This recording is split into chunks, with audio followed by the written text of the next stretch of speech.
ಇನ್ನೇನು ಕೆಲವೇ ಕ್ಷಣಗಳಲ್ಲಿ ಸ್ಯಾಂಡಲ್ವುಡ್ ಪದ್ಮಾವತಿ ದೂರನ್ನ ಕೊಡಲಿದ್ದಾರೆ ದರ್ಶನ್ ಅಭಿಮಾನಿಗಳ ವಿರುದ್ಧ. ಕೆಲವೇ ಕ್ಷಣಗಳಲ್ಲಿ ದರ್ಶನ್ ಅಭಿಮಾನಿಗಳ ವಿರುದ್ಧ ನಟಿ ರಮ್ಯಾ ದೂರು ಕೊಡಲಿದ್ದಾರೆ ಬೆಂಗಳೂರು ನಗರ ಪೊಲೀಸ್ ಆಯುಕ್ತರಿಗೆ. ಏನು ಅಶ್ಲೀಲವಾಗಿ ನಟಿ ರಮ್ಯಾ ಅವರಿಗೆ ದರ್ಶನ್ ಅಭಿಮಾನಿಗಳು ಕಮೆಂಟ್ಸ್ ಹಾಕೋದು, ಮೆಸೇಜ್ ಕಳಿಸೋದು ಇದೆಲ್ಲವೂ ಕೂಡ ಆಗಿದೆ ಸೋಷಿಯಲ್ ಮೀಡಿಯಾದಲ್ಲಿ. ಹಾಗಾಗಿ ಕಾನೂನಾತ್ಮಕವಾಗಿಯೇ ದರ್ಶನ್ ಅಭಿಮಾನಿಗಳ ವಿರುದ್ಧ ಹೋರಾಡೋದಕ್ಕೆ ನಟಿ ರಮ್ಯಾ ಮುಂದಾಗಿದ್ದಾರೆ. ಈ ನಿಟ್ಟಿನಲ್ಲಿ ಇನ್ನೇನು ಕೆಲವೇ ಕ್ಷಣಗಳಲ್ಲಿ ಬೆಂಗಳೂರು ನಗರ ಪೊಲೀಸ್ ಆಯುಕ್ತರನ್ನು ಭೇಟಿಯಾಗಿ ಅವರಿಗೆ ದೂರನ್ನು ಸಹ ಕೊಡಲಿದ್ದಾರೆ. ಈಗಾಗಲೇ ಮಹಿಳಾ ಆಯೋಗ ಕೂಡ ಎಂಟ್ರಿಯನ್ನು ಕೊಟ್ಟಿದೆ. ನಟಿ ರಮ್ಯಾ ಅವರು ಏನಾದರೂ ದೂರು ಕೊಟ್ಟರೆ ಅದರ ಪರಿಣಾಮ ಹೇಗಿರುತ್ತೆ ಅನ್ನೋದರ ಬಗ್ಗೆಯೂ ಕೂಡ ಅವರು ಎಕ್ಸ್ಪ್ಲೇನ್ ಮಾಡಿದ್ದಾರೆ. ರೇಣುಕಾಸ್ವಾಮಿ ಕೊಲೆ ಪ್ರಕರಣಕ್ಕೆ ಸಂಬಂಧಪಟ್ಟಂತೆ ತಪ್ಪಿತಸ್ಥರಿಗೆ ಶಿಕ್ಷೆ ಆಗಬೇಕು ಅಂತ ಹೇಳಿ ನಟಿ ರಮ್ಯಾ ಅವರು ಪೋಸ್ಟ್ ಅನ್ನು ಮಾಡಿದ್ರು.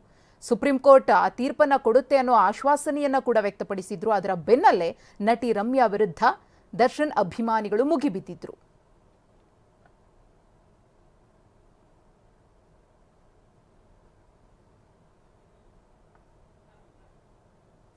ನಟಿ ರಮ್ಯಾ ಪರವಾಗಿ ಈಗಾಗಲೇ ಸಾಕಷ್ಟು ಮಂದಿ ನಿಂತ್ಕೊಂಡು ಮಾತಾಡ್ತಿದ್ದಾರೆ.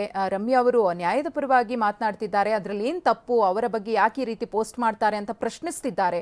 ಈ ನಡುವೆ ನಟಿ ರಮ್ಯಾ ಅವರು ಕೂಡ ದೂರನ್ನ ಕೊಡೋದಕ್ಕೆ ಮುಂದಾಗಿದ್ದಾರೆ ಕೆಲವೇ ಕ್ಷಣಗಳಲ್ಲಿ.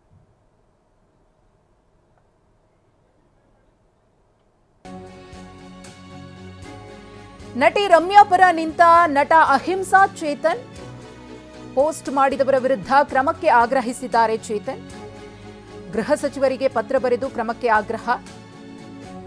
ಕಿಡಿಗೇಡಿಗಳ ವಿರುದ್ಧ ಕ್ರಮ ಆಗಲಿ ಅಂತ ಹೇಳಿ ನಟ ಚೇತನ್ ಅವರು ಕೂಡ ರಮ್ಯಾ ಪರವಾಗಿ ಬ್ಯಾಟ್ ಬೀಸಿದ್ದಾರೆ.